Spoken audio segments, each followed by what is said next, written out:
Muy buenos días, espero que estén muy bien. Soy Victoria Rojas Ortiz de nuevo y vengo a hablar en el día de hoy sobre los medios de fijación del útero. La idea es que cuando termine la clase podamos señalar las distintas partes del útero y las relaciones anatómicas del mismo, identificar cuáles son los distintos medios de fijación del útero, clasificarlos según su función y nombrar las diferentes porciones y el contenido del ligamento ancho. El útero es un órgano hueco muscular que se encuentra en la cavidad pélvica, en la línea media, entre la vejiga urinaria que está anterior y el recto que está hacia posterior. Superior se encuentra a la vagina y está inferior a las asas intestinales. Tiene una forma de cono truncado, aplanado de anterior a posterior, con un vértice que está a inferior, que se inserta en la vagina. Las porciones se van a dividir en la parte más superior, que es el fondo del útero, que va a formar parte del cuerpo uterino, que se ve en la pantalla marcado de amarillo.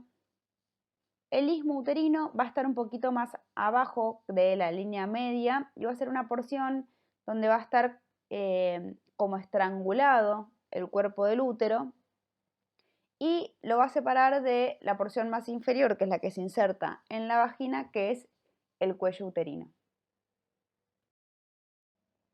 La posición anatómica del útero habitual es la anteversoflexión. La flexión es la inclinación del cuerpo sobre el cuello uterino. Como ven ahí en la pantalla, es el ángulo que se forma entre el eje del cuerpo uterino y el eje del cuello uterino, que en este caso está marcado con una línea roja. Eso es el ángulo de anteflexión. Normalmente tiene un ángulo entre los 100 y los 120 grados, pero esto es variable y puede haber otras posiciones anatómicas que, si bien no son las habituales, no constituyen una patología. Después, la anteversión corresponde a la relación entre el cuello del útero y el eje de la vagina, ¿sí? Es lo que vemos marcado en la pantalla entre la línea roja y la línea azul, que es el ángulo de anteversión. Entonces, recuerden que la posición habitual del útero es la anteversoflexión. En esta imagen vemos un corte sagital donde se ve el útero in situ y la idea es marcar las relaciones. Ahí ven con la brújula marcado que es anterior. La cara anterior o vesical del útero está cubierta por peritoneo, que se refleja sobre la vejiga urinaria y forma lo que se denomina fondo de saco vesicuterino. La cara posterior, que también se orienta hacia superior, es la cara intestinal. Está también cubierta en su totalidad por peritoneo y se relaciona con el recto formando el fondo de saco rectouterino. Además, esta cara se encuentra en relación con las asas intestinales y con el cono sigmoideo. Los bordes laterales del útero se relacionan con los ligamentos anchos que se van a extender a cada lado de las caras laterales del útero hasta la cavidad pélvica. A lo largo de estos vasos vamos a ver que se van a encontrar los vasos uterinos y que los ángulos laterales del útero corresponden a lo que se llaman cuernos uterinos y que van a estar continuados por las trompas uterinas y que en su cara más anterior van a tener el nacimiento del ligamento redondo del útero. Para hablar sobre los medios de fijación del útero, lo vamos a clasificar en tres categorías. Por un lado tenemos los ligamentos del útero, por otro lado la inserción vaginal y como tercer factor, y tal vez el más importante, el piso pelviano. Estos son los elementos que se van a encargar de mantener el útero fijo en su lugar y en la posición habitual que describimos. Empecemos hablando de los ligamentos del útero. Vamos a tener tres ligamentos, uno más importante que el resto, que es el ligamento ancho. Después hablaremos del ligamento redondo y por último de los pliegues rectouterinos. Para empezar a hablar del ligamento ancho, es importante que tengan en claro las relaciones y la disposición del peritoneo en la cavidad pélvica. Como ven en la imagen, el peritoneo cae sobre los órganos de la pelvis y los cubre casi en su totalidad. Cuando nos referimos al útero, hacia los laterales forma, con las dos hojas que caen una por delante y otra por detrás, un repliegue transversal, que es lo que se denomina ligamento ancho, que va a unir los bordes laterales del útero con las paredes laterales de la pelvis. Ustedes se lo tienen que imaginar como una sábana colgada, por ejemplo, en una soga, que como caen las dos hojas que se unen hacia los laterales. Entonces, dijimos que el ligamento ancho del útero está formado por peritoneo, por dos hojas, una hoja anterior que va a prolongar lateralmente la cara vesical del útero o la cara anterior, y una hoja posterior que va a estar en relación a la cara posterior del útero. Estas hojas se van a ir uniendo hacia las paredes laterales de la pelvis, donde van a terminar uniéndose al peritoneo parietal de la cavidad pélvica. Acá vemos al útero y al ligamento ancho fuera de la pelvis, que la idea de esta imagen es que marquemos las aletas del ligamento ancho. Como dijimos, el ligamento ancho cae sobre los órganos de la pelvis como si fuera una sábana que cae sobre un mueble, y esto le va a marcar distintos repliegues, que es lo que vamos a ver nosotros a continuación. El repliegue anterior o la aleta anterior del ligamento ancho está dada por el ligamento redondo del útero, ¿sí? Este ligamento redondo del útero vamos a hablar un poquito más adelante, pero básicamente se extiende desde el cuerno del útero hacia la parte anterior de la cavidad pélvica.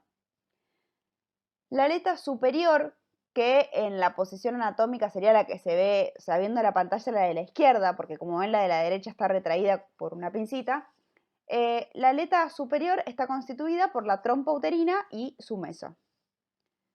Y la aleta posterior es la que está formada por el repliegue del mesovario, ¿sí?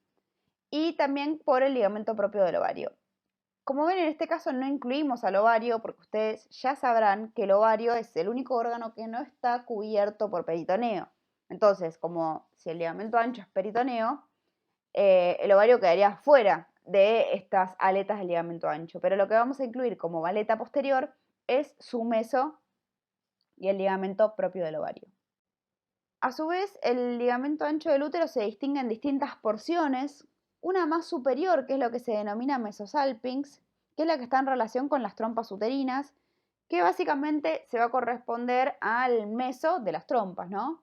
Por lo tanto, el contenido van a ser las ramas tubáricas que van a venir de las arterias uterinas, de las venas ováricas y uterinas para irrigar las trompas uterinas. Además van a haber restos embrionarios, que se los nombro por si los llegan a leer, que son el lepóforo y el paróforo, pero que lo más importante lo constituyen obviamente los vasos que se encargan de irrigar la trompa. Además vamos a tener un sector que es lo que se denomina mesovario, que como su nombre se lo indica, es el meso del ovario, y la parte más inferior que es donde las hojas anterior y posterior del ligamento ancho se van a ir separando y van a formar la base del ligamento ancho o el mesometrio. Acá vemos lo mismo en un corte sagital. En la parte más superior vemos el mesosalpinx, marcado con rosa el mesovario, y en la parte más inferior del ligamento ancho se ve como las hojas anteriores y posteriores se van a ir separando, van a formar este espacio triangular que va a tener un contenido que vamos a denominar parametrio. Acá vemos lo mismo, como las hojas digamos, estamos viendo una vista posterior. Esto que tenemos acá es el recto. Acá hacia anterior está el útero con las trompas uterinas y por acá tendríamos el ovario. Este espacio que queda marcado acá entre la separación de las hojas del ligamento ancho es el parametrio. Ahora, ¿cuál va a ser el contenido del parametrio? Va a estar atravesado por abajo, y va a venir de atrás y hacia adelante el uréter, de lateral a medial. Por arriba del uréter y por delante del mismo vamos a encontrar la arteria uterina. Esta es una relación súper importante para tener en cuenta, sobre todo para el momento quirúrgico, ¿sí? Además va a haber plexos venosos, va a haber vasos y nódulos linfáticos, obviamente, y algunas fibras nerviosas del plexo hipogástrico. Bueno, muy bien. Hasta acá hablamos del ligamento ancho, que es el ligamento tal vez más importante y más extenso, pero ahora vamos a hablar un poquito sobre el ligamento redondo. Los ligamentos redondos del útero son cordones que se extienden desde los cuernos del útero de la parte más anterior hacia las regiones inguinal y púbica. Salen de la parte anterior de los cuernos, como dijimos, van a levantar el peritoneo formando el pliegue anterior del ligamento ancho y se van a meter por el orificio inguinal profundo, van a recorrer el conducto inguinal de la mujer para emerger por el orificio inguinal superficial. Van a terminar en el monte de pubis, uniéndose al contralateral con entrecruzamientos de las fibras que cada vez se van afinando más. El último de los ligamentos del útero que vamos a nombrar son lo que se conoce como pliegues rectouterinos. Los pliegues rectouterinos son fascículos conjuntivos, musculares, ligamentos que básicamente nacen de la cara posterior del cuello del útero y se dirigen a la cara anterior del sacro. Lo que vemos en la pantalla es el ligamento uterosacro que tiene esta disposición. En esta imagen vemos en la parte más anterior cómo el útero está rebatido, cómo los ligamentos o los pliegues rectouterinos nacen de la cara posterior, bordean lo que es el recto y van a llegar a la cara anterior del sacro donde se van a insertar. El segundo medio de fijación que vamos a nombrar es la inserción vaginal.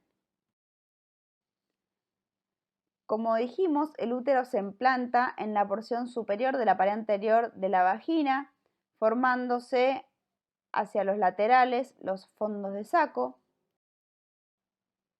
Es esta inserción vaginal que me divide al cuello del útero en tres porciones, como se ve en la imagen superior, ABC, una porción supravaginal, una porción vaginal y una intravaginal. Es esta última la que se va a denominar el hocico de Tenca, que tal vez la escuchen o la hayan escuchado o lo vean más adelante cuando cursen gineco. Y en la porción inferior, en la imagen inferior, la idea es que vean cómo se reflejan las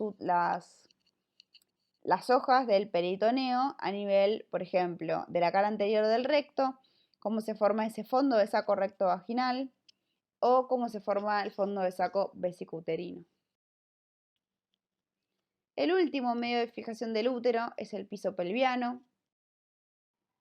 El piso pelviano o periné es el más importante, es el medio de fijación del útero más importante, el que mantiene al útero en su lugar, y que la debilidad del periné, básicamente de los músculos, es importante que ustedes conozcan todas las capas del periné, pero siempre o nunca olvidarse de los músculos que forman el piso de la pelvis, porque la debilidad del piso pelviano es lo que lleva al prolapso uterino. Bueno, y acá, a modo de repaso, marcado con flechas, algunas de las cosas que estuvimos charlando hoy. Aparte de eso, me interesa que me digan cuál es el contenido del parametrio, qué forma cada una de las aletas. Bueno, obviamente que me puedan nombrar todas las capas del periné, cómo se dispone el ligamento ancho. Bueno, es un tema que da para muchas preguntas. Cualquier duda que tengan, acá está la bibliografía, pero si no, escriben en el foro de su turno o nos preguntan. Muchas gracias por su atención y les deseo muchos éxitos.